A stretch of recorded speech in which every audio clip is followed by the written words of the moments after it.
कमरे में कोई नहीं है सिवाय एक फ़ोन के, जिससे मैं नज़रें चुरा रही हूँ।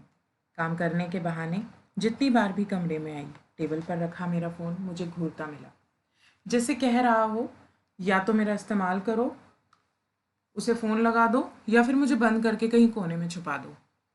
मैं भी तो यही चाहती हूँ, लेकिन कर ही नहीं पा रही हूँ। बस फ़ोन पर कहीं उसकी बातें रील की तरह मेरे ज़हन में घूम रही हैं। कैसी हो अरीन? मैं याद हूँ या भूल गई? मैंने हाल ही में यहाँ नया जॉब ज्वाइन की है। मुरार में ऑफिस है। 3 दिन से किराए पर कमरा ढूंढ रही हूँ, मिल नहीं रहा। फिर याद आया कि तुम भी यहीं हो, बहुत हिम्मत करके तुम्हें फ़ोन किया। अगर कुछ दिनों के लिए तुम्हारे घर रह पाऊँ तो। कहते कहते उसकी आवाज़ का झिझकना, शब्दों का टूट जाना, न कहते हुए भी कितना कुछ कह गया। सालों बाद आज उसकी आवाज़ ने उसे फिर से मेरे जहन में ज़िंदा कर दिया। मैं तो जैसे उसे उन सब बातों को भूल सी गई थी, लेकिन वह मुझे नहीं भूली। उसे मैं याद हूँ, हमारी दोस्ती याद है। उसे आज तक मेरा नंबर रखा हुआ है अपने पास। वैसे इतने सालों में न मेरा नंबर बदला, न घर का पता। इसलिए ये महज इत्तेफाक ही है कि आज हमारी बात हो पाई है। और ये भी कि उसका ऑफिस मेरे घर के पास है। फिर जब ये शहर स्टूडेंट हब बना है, यहाँ के लिए लड़कियों के लिए कितना मुश्किल है एक कमरा ढूंढ पाना। ऐसे में अगर वह मेरे घर में किराए से रहना चाहती है तो क्या बुराई है? बुराई तो तब भी कुछ नहीं थी।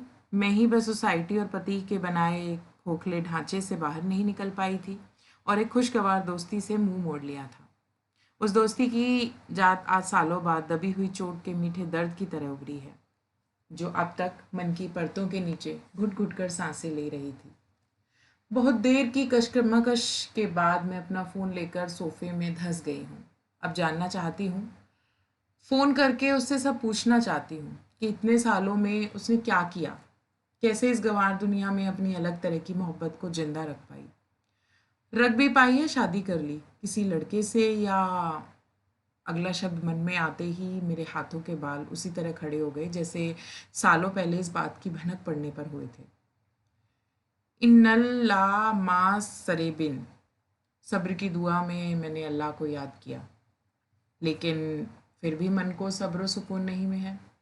मन तो भाग रहा है उस हॉस्टल की तरफ, उस छत के, उस कमरे की तरफ, शैली की तरफ, 7 साल पहले पीछे छूटी उस जिंदगी की तरफ।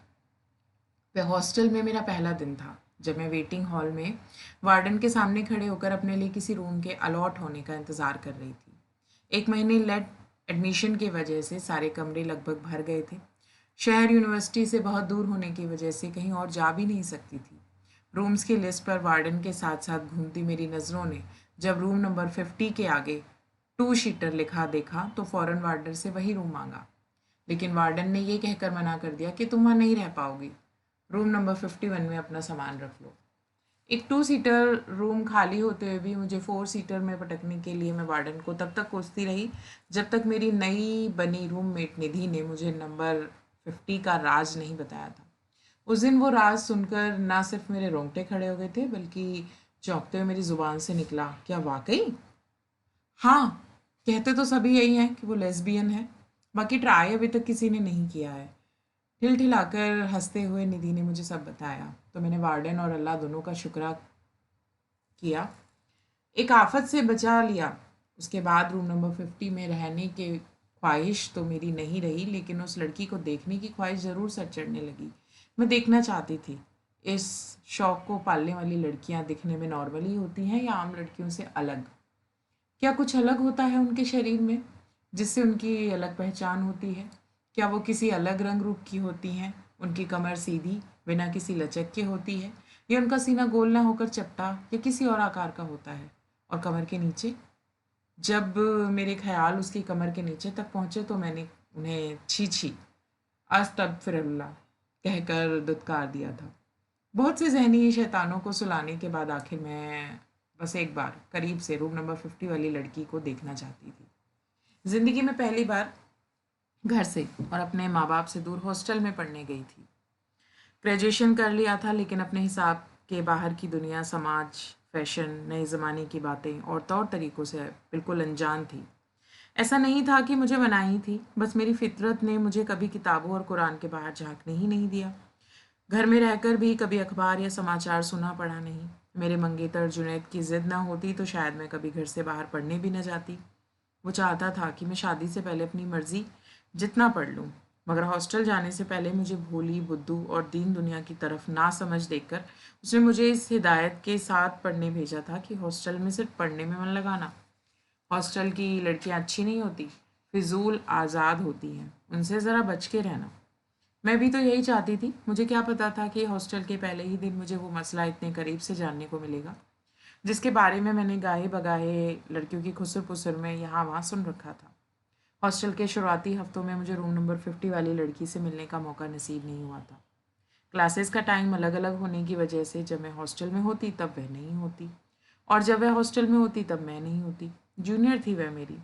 बस एक मेस ही ऐसी थी जहाँ उसके दिख पाने की उम्मीद थी, लेकिन वहाँ भी उसकी कोई खबर नहीं लगती। मुझे शायद महसूस हुआ कि खाती पीती ना हो, उसके अजीब शौक की तरह उसका खाना भी हमसे अलग अलग हो। तब तक मुझे उसका नाम भी नहीं पता था, जो मैंने एक रात छत पर टहलते वक्त निधि से पूछ लिया था, यार उसका कोई नाम नहीं है क्या? सब लोग उसे मिस एल क्यों कहते हैं? तुम डम्बो ही रहोगे। अरे एल मतलब लेस्बियन। वैसे उसका नाम शैली है, निधि ने कहा था। फिर मैंने झिझकते हुए इतनी धीमी आवाज़ में पूछा था कि मेरे कान भी न सुन ले, किसी ने उसे कभी कुछ करते हुए देखा है क्या? पता कैसे चला कि वो less I mean miss L है? अपने मुंह से लेस्बियन बोल दोगी तो नापाक नहीं हो जाओगी, निधि ने मेरी झिझक की खिल्ली उड़ाते हुए कहा था। फिर बोली कि उसने भी बस यही सुना ही है। बात की सच्चाई का किसी को कुछ नहीं पता, किसी के पास कोई सबूत नहीं है। मैं निधि से कोई और सवाल पूछती उससे पहले ही किसी को दिखाते हुए वह बोली थी, लो देख लो, हो रही, आज किस्मत चमक गई तुम्हारी, एक लेस्बियन को देख लिया तुमने। श्श, पागल हो क्या? उसे सुन लिया तो? मैंने डरते हुए कहा था। मैं शैली को इस बात की भनक भी नहीं लगने देना चाहती थी कि हॉस्टल की दूसरी लड़कियों की तरह मैंने भी उसे एक हॉट गॉसिप का सब्जेक्ट बना लिया है। उस दिन जब तक शैली दिखती रही तब तक मैं उसे कनखियों से देखती रही, यह पहचानने की कोशिश करती रही कि उसमें और मुझ में अलग क्या है। आखिर दोनों हैं तो लड़कियां। मैंने कई बार अपने शरीर को, अपने अंगों को देखा है, गिना और उन्हें शैली के शरीर से मिलाने की कोशिश की, पर कुछ भी अलग सा नहीं दिखा। शायद रात का अंधेरा था, या मुझे यह यकीन नहीं हो रहा था कि वह सामान्य लड़कियों की तरह ही है। मैंने उसमें कुछ और ढूंढने के लिए उसे अगले दिन पर टाल दिया। पर उस रात मैं देर तक अपने बिस्तर पर लेटी यही सोचती रही कि वो मिस एल कितनी सुंदर है, फुर्सत में बनाई हुई तस्वीर की तरह, जिसमें पेंटर हर चीज़ को चुन चुन कर बनाता है। बिना काजल की कजरारी दिखने वाली उसकी आँखों के कोनों में उसकी भौहें तक लंबे हैं, और उसकी नाक की फिसलन सीधे उसके होठों के बीच में जाकर मिलती है, जैसे स्केल से खींची लाइन हो। उसके कान के आगे गालों पर बिछी महीन बालों की परत उसकी सफ़ेद खाल पर सुनहरे मखमल सी है। इस सब के बाद भी मुझे उस खूबसूरती का होना एक झूठ लगा, जिसकी तारीफों के कसीदे कोई मर्द न पढ़ पाए। उस हुस्न का मतलब ही क्या है? ऐसी कौन सी तकलीफ है, ऐसा कौन सा गुनाह है जिसकी सज़ा वो खुद को लेस्बियन बनाकर दे रही है? ऐसा क्या हुआ होगा उसके साथ जिसने उसे ऐसा बनने पर मजबूर कर दिया? वो लड़कियां मर्दों की तरफ से कितनी तन्हा और रुस्वा होती होंगी जो लड़कियों में दिलचस्पी रखने लगती हैं। शायद अपने आसपास के मर्दों का कोई ऐसा रूप उन्हें इतना तकलीफ दे लगने लगता होगा कि उनके प्यार, हिस्से का प्यार, जज्बात भी तो वो औरतों में ढूंढने लगती हैं। ऐसा ही कोई वजह शैली के साथ भी रही होगी। जैसे जैसे शैली को जानने लगी उससे एक जुड़ाव और सहानुभूति महसूस करने लगी थी। मैं रोज़ उस रूठी हुई वजह को जानने की कोशिश करती, जिसे मनाकर मैं शैली से उसका पीछा छुड़ा पाऊँ और उसे सही रास्ते पर ले आऊँ, लेकिन कभी शैली से बात करने की हिम्मत नहीं कर पाई। शैली के बारे में इतनी सब बातें सुनने के बाद वो मुझे रात के अंधेरे में खड़ी उस लड़की की तरह दिखने लगी जिसकी परछाई उसके असल से ज़्यादा बड़ी और डरावनी प्रेत सी दिखाई देती है। मन ही मन मैं भी यह दुआ करती रही कि किसी दिन कोई तेज़ रोशनी शैली पर पड़े जिससे बड़ी झूठी परछाई हट जाए और मैं एक मासूम सी खूबसूरत शैली को देख पाऊँ। उसी एक तेज़ रोशनी की उम्मीद में मैं हर रोज़ उसी वक्त छत पर जाने लगी जिस वक्त शैली वहाँ होती। कुछ दिन बर्बाद करने के बाद भी जो शुरुआत में नहीं कर पाई वो एक दिन शैली ने कर दी। तुम्हें मुझसे कोई बात करनी है क्या? शैली ने मेरे पास आकर कहा तो मैं सकपका गई। नहीं, तुम्हें ऐसा क्यों लगा? मेरे मुंह से निकला था। तुम अक्सर मुझे देखती रहती हो, इसलिए लगा। शैली ने कहा तो मैंने झेप कर अपनी नज़रें झुका ली। देखती तो थी मैं छुप छुप कर कनखियों से। नहीं, वो मैं तो बस ये जानना चाह रही थी कि इतना कहकर ही मैं रुक गई। फिर जो मैं आगे नहीं बोल पाई थी उसे शैली ने बेझिझक कह दिया था। क्या? कि मैं लेस्बियन हूँ? उस दिन शैली के मुंह से निकले उन चंद शब्दों ने मेरे अंदर सोई सहानुभूति के साथ साथ उस सोच को भी झकझोर कर खड़ा कर दिया जो यह सोचकर बैठी थी कि बेचारी शैली को बदनाम किया जा रहा है। निधि ने जब शैली के लिए नाक से कोड़ते हुए कहा था कि सुंदर है तो क्या हुआ, सिर्फ सूरज सुंदर होने से कोई सुंदर नहीं होता, हरकतें भी सुंदर होनी चाहिए। हॉस्टल में सुंदर लड़कियों की कमी नहीं है। तभी से मुझे लगने लगा था कि हॉस्टल में सुंदर लड़कियों से जलने वाली लड़कियों की भी कमी नहीं होती। वही जलन कई पाक साफ लड़कियों को बदनाम भी कर देती है। इसलिए शैली के माथे से बदनामी का दाग मिटाने की जिम्मेदारी मैंने अपने कंधों पर उठा रखी थी। मुझे उम्मीद नहीं थी कि शैली खुद को उस गुनाह को कबूल कर लेगी। तुम भी शायद इसे गलत मानती हो। मेरे चेहरे के बदलते भावों को शैली ने झट पकड़ते हुए कहा। नहीं, वो मैं बाद में बात करती हूँ। कुछ काम याद आ गया। एक अनचाही बात को सामने देखकर मैं सकपकाई सी वहां से भाग निकली। उस दिन उसका वह सवाल मेरी सोच पर भी सवाल था, जिसका उस वक्त मैं कोई जवाब नहीं देना चाहती थी। उस दिन कितनी बेरुखी से मैंने उसे अनदेखा किया था। वो मुस्कुराई भी थी और मैं बस भाग ली थी। उसके बाद मैं कुछ दिनों तक शैली से नज़रें चुराती रही। धीरे धीरे वो भी समझ गई थी कि मैं उसे अवॉइड कर रही हूँ। उसे तकलीफ़ हुई थी। जब कभी मेरे सामने पड़ती तो उसकी मुस्कुराहट मुझसे कहती थी, तुमसे मुझे उम्मीद थी, तो मुझे समझ सकती थी, लेकिन तुमने भी वही किया जो सब करते हैं। मेरा कनखियों से देखना, उसे देखकर मेरे माथे का ना सिकुड़ना शायद उसे जता गया था कि मुझे उससे हमदर्दी थी। लेकिन मैं मतलबी निकली और जुनैद की हिदायत याद करके मैंने शैली को अनदेखा कर दिया ताकि मेरे रिश्तों पर आँच ना आए। उन रिश्तों पर जो इस तरह की लड़कियों को और इस तरह की मोहब्बत को जहन्नुम का रास्ता मानते हैं, खुदा की लानत मानते हैं। उस पूरे मसले को बुलाने के लिए मैंने खुद को कॉलेज, क्लासेस, पढ़ाई और देर रात तक जुनैद के साथ चलने वाली बातों में मशरूफ़ कर लिया। मैं शायद कभी वापस शैली की तरफ मुड़ना भी नहीं चाहती थी। अगर उस रात मुझे शैली के कमरे से आती आवाज़ें न सुनाई देती। उस रात जुनैद से ज़्यादा लंबी बातें चल निकली। 3 बज गए थे। मैं ऊँघते हुए अपने कमरे की तरफ मुड़ती, उससे पहले शैली के कमरे से आती कुछ आवाज़ों ने मुझे वहीं रोक लिया। मैंने कमरे की खिड़की से झाँका तो अंदर अंधेरा था। बस बिस्तर पर रखे लैपटॉप का फ्लैप खुला था, जिसकी लाइट से मैं कुछ देखने की कोशिश कर रही थी। अंदर से शैली के अलावा एक और लड़की की आवाज़ें आ रही थी। तुम्हारा बॉयफ्रेंड है? तुमने मुझसे झूठ बोला। उस दिन शैली का वही हाल था जो अपने प्रेमी की बाहों में किसी और लड़की को देखकर किसी प्रेमी का होता है। हाँ, मैंने झूठ बोला और मैं तुम्हें उसकी वजह बताना ज़रूरी नहीं समझती। देखो शैली, मैं तुम्हारे साथ कंटिन्यू नहीं कर सकती। मेरे घर वालों को पता चल गया तो वो मुझे ज़िंदा गाड़ देंगे। दूसरी लड़की ने शैली को दुत्कार दिया। लेकिन तुम मेरे साथ ऐसा नहीं कर सकती। मैं तुमसे प्यार करती हूँ। प्लीज़ मेरे साथ ऐसा मत करो। शैली को दूसरी लड़की के सामने गिड़गिड़ाता देख मेरे हाथ पर जुनैद की उंगलियों के वे निशान उभर आए जो उसने मुझे अपने कमरे के बाहर खदेड़ते वक्त बनाए थे, सिर्फ इसलिए कि मैंने उसकी किसी गलत बात पर कुछ बोलने की गुस्ताखी की थी।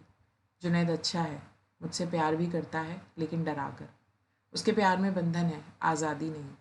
वैसा ही बंधन मैंने उस रात शैली और उस दूसरी लड़की के बीच देखा था। शैली के साथ भी बिल्कुल वैसा ही हो रहा था। फ़र्क इतना था कि वहाँ दूसरी तरफ भी एक लड़की थी। उस रात से पहले मुझे ऐसा लगता था कि एहसासात के मामले में लड़के ही मजीद सख्त मिजाज होते हैं। लेकिन उस दिन मुझे एहसास हुआ कि प्यार में जो दूसरी तरफ होता है वो सख्त ही होता है, फिर चाहे वो लड़का लड़की के बीच का प्यार हो या दो लड़कियों के। ठीक है, तुम्हें अगर ब्रेकअप करना ही है तो चली जाओ, लेकिन आज की रात और मुझे दे दो। उस रात कुछ पलों के लिए ही सही, शैली की रुंधी आवाज़ और तड़प ने उस दूसरी लड़की को पिघला दिया था। उसके बाद उन दोनों के बीच मैंने वही प्यार, वही चाहत, एक दूसरे को पा लेने, एक दूसरे में खो जाने, एक दूसरे के शरीर पर फिसलती उंगलियों की नरमाहट में, शरीर से होठों की होती बातों में वही तस्वीर देखी जिसका तसव्वुर मैंने सिर्फ एक लड़का और लड़की के बीच किया था। उस दिन जो हुआ उसने मेरे अंदर हलचल मचा दी। मैं कुछ और देखती समझती उससे पहले ही उस दूसरी लड़की ने झटके से शैली को खुद से अलग किया, एक ज़ोर का थप्पड़ मारा और अपनी ही जात को गालियाँ देकर उसके कमरे से बाहर निकल आई। एक बात याद रखना, अगर कभी मेरा नाम किसी के सामने लाने का ख्याल भी आए तो अपनी नंगी तस्वीरों को इंटरनेट पर इमेजिन कर लेना। उस दूसरी लड़की के कमरे के बाहर निकलने की भनक पाकर मैं सीढ़ियों की ओर में छुप गई थी। सीढ़ियों की दरक से उस दिन मैंने जिस लड़की को शैली के कमरे से बाहर आता देखा, उसे देखकर न मैं सिर्फ हैरान थी बल्कि कुछ पल को सिहर उठी थी। वो निधि थी, मेरी रूममेट निधि। कुछ पल के लिए मैं सोचने समझने के काबिल नहीं बची थी। इतना बड़ा झूठ मेरे सामने नाचता रहा और मैं इस तमाशे से कितनी अनजान रही। कभी आंखें खोलने की कोशिश नहीं की। उस दिन शैली का प्यार टूटा था और मेरा भरोसा। निधि के खौफ से मैंने वो रात छत पर गुजारी। उस वक्त मेरी कुछ भी करने समझने की ताकत खत्म हो चुकी थी। सोचा जुनैद को फ़ोन करके सब बता दूं। यह भी कि मैं जिस लड़की के साथ कुछ महीनों से रह रही हूँ वह न सिर्फ लेस्बियन है बल्कि एक ब्लैकमेलर भी है। कौन जाने उसने कभी मेरे साथ भी वही किया जो शैली के साथ। उसके साथ बतौर रूम पार्टनर उस कमरे में बिताई रातों ने मुझे उस हादसे के डर से कचोट डाला जो घटा तो नहीं था लेकिन घट सकता था। छत की मुंडेर पर बैठे बैठे मेरी वह रात आंसुओं से भीग रही थी। मुझे एहसास हो रहा था कि उन आंसुओं में से कुछ आंसू शैली के भी थे, ब्लैकमेलिंग की उस डरावनी आहट के भी जो रह रहकर मुझे डरा रहे थे। उस दिन सिर्फ शैली की तस्वीरें नंगी नहीं हुई थी बल्कि मेरे मन के कई जज्बात भी नंगे हुए थे। निधि की सीरत नंगी हुई थी, डरी हुई वो मोहब्बत नंगी हुई थी जो अपने होने का डंका नहीं बजा पाती बल्कि छुप कर अपना गला घोंट देती है। कोई प्रॉब्लम है क्या? शैली ने उस रात मेरे कंधे पर हाथ रखा तो मैं फपक पड़ी थी। मैंने आज जब सब कुछ देख लिया शैली, कहते हुए मेरी नज़रें ज़मीन में गड़ गई थी, लेकिन शैली के चेहरे पर मैंने इस बात से कोई फ़र्क पड़ता नहीं देखा था कि उसका सच मेरे सामने आ गया, बल्कि एक तसल्ली देखी थी कि चलो किसी को उसका सच, उसकी मोहब्बत की दशा मालूम हुई। उस रात उसने मुझसे कहा था कि अरीन, मैं नहीं जानती कि मैं तुम्हें समझा पाऊंगी या नहीं, लेकिन यह भी प्यार है। मुझे किसी ने इसके लिए मजबूर नहीं किया था, ना ही कोई अकेलापन इसकी वजह है। बस हो गया जैसे तुम्हें हुआ होगा कभी किसी लड़के से। हाँ, बस फ़र्क सिर्फ इतना है कि मेरा प्यार मेरे ही जैसी किसी लड़की के लिए है। मुझे खुद पता नहीं लगा कि कब मैं और निधि एक हो गए। वो कहते कहते रुक गई थी। शायद कुछ और बचा नहीं था। अपनी मोहब्बत की किताब के अधजले पन्ने पलटते वक्त उसकी आंखों में पाक सच्चाई, उसके रुंधे गले में बिलखता दर्द, उसके तेज़ धड़कते सीने में मर गई और मिटने की चाहत देखकर मैं एक पल के लिए ये भूल गई कि वो दो लड़कियों के बीच की मोहब्बत की बात कर रही है। उस रात मुझे पता चला कि वो निधि ही थी जिसने शैली को पूरे हॉस्टल में बदनाम किया। निधि किसी और को शैली के करीब नहीं होने देना चाहती थी। शैली के सारे अल्फाज ख़त्म होने के बाद मुझे बस इतना समझ आया था कि वो निधि से उतनी ही मोहब्बत करती है जितनी मैं जुनैद से, और हम दोनों ही अपनी मोहब्बत को किसी भी कीमत पर खोना नहीं चाहते, थोड़ी बहुत लानत और जुर्म के बाद भी नहीं। उस रात देर तक एक दूसरे के आंसू पोंछने के बाद ही हमारी छुप छुप कर छत पर मिलने वाली दोस्ती शुरू हुई थी। मैं नहीं चाहती थी कि निधि किसी भी वजह से गुस्से में आकर शैली को बदनाम करे या उसके फ़ोटो को इंटरनेट पर डाले। इसलिए हम दोनों ऐसे दोस्त बन गए जिसकी दोस्ती के बारे में हम दोनों के अलावा सिर्फ वो छत, रात का अंधेरा, खुला आसमान और वो अनगिनत तारे जानते थे जिनके साये में हमारी दोस्ती सांसें लेती थी। लेकिन वह दोस्ती ज़्यादा नहीं चली। कुछ ही महीनों बाद शैली अपना कोर्स पूरा करके चली गई और हमारे बीच की दोस्ती भी वहीं ख़त्म हो गई। उसे मैंने ही ख़त्म किया था, जुनैद के डर से। मैं खुद को इतना मजबूत नहीं समझती थी कि शैली के बारे में जुनैद को बता पाऊँ या उसे समझा पाऊँ कि लेस्बियन लड़कियाँ बिगड़ी नहीं होती हैं, बस थोड़ी अलग होती हैं। जुनैद कभी नहीं मानता कि हमारे बीच सिर्फ दोस्ती है। बस इसलिए उस दोस्ती पर मैंने अपने हाथों से मिट्टी डाल दी। बिछड़ने से पहले हम दोनों रोए थे। मेरी आंखों में माफ़ी के लिए आंसू थे और शैली की आंखों में किस किस बात के लिए थे कह पाना उस वक्त भी मुश्किल था और आज भी। क्या हुआ तुम्हें? बंद पलकों के पीछे लुढ़कते आंसू देखे तो जुनैद ने मुझे उठाया। मैं अब तक सोफे में धंसी हूँ। शाम हो चुकी है। अरे क्या हुआ? बहुत देर से घंटी बजा रहा था लेकिन तुमने दरवाज़ा नहीं खोला। तो मैं अपनी चाबी से लेज खोलकर अंदर आया। तुम ठीक तो हो ना? जुनैद ने पूछा। हाँ, बस आंखें दुख रही थी, मैंने कहा। फिर बिना सोचे ही वो बात भी कह दी जिसके बारे में सोचकर सालों गवा दिए। जुनैद, मेरी हॉस्टल टाइम की एक दोस्त है शैली। उसे किराए से कमरा चाहिए। तुम्हें ऐतराज़ ना हो तो अपना ऊपर वाला कमरा उसे दे दूँ? हाँ हाँ, क्यों नहीं, तुम जानती हो तो दे दो। कमरा किराए से भी उठ जाएगा और तुम्हें कंपनी भी मिल जाएगी। जुनैद ने कहा तो मैं मुस्कुरा दी। मैं जानती थी कि अगर जुनैद को पता लगा कि शैली लेस्बियन है तो उसे वो कमरा कभी नहीं देने देंगे। लेकिन कहीं से तो शुरुआत करनी ही थी, उस दोस्ती की जिसे मैंने बिना किसी कारण ख़त्म कर दिया था। आज जुनैद से एक छोटा सा झूठ मुझे गलत नहीं लगा, बल्कि अच्छा लगा। मैं खुश हूँ कि आज पहली बार मैं भी शैली को एक लेस्बियन के तमगे से हटाकर सिर्फ एक लड़की और अपनी एक दोस्त के रूप में देख पाई हूँ। धन्यवाद।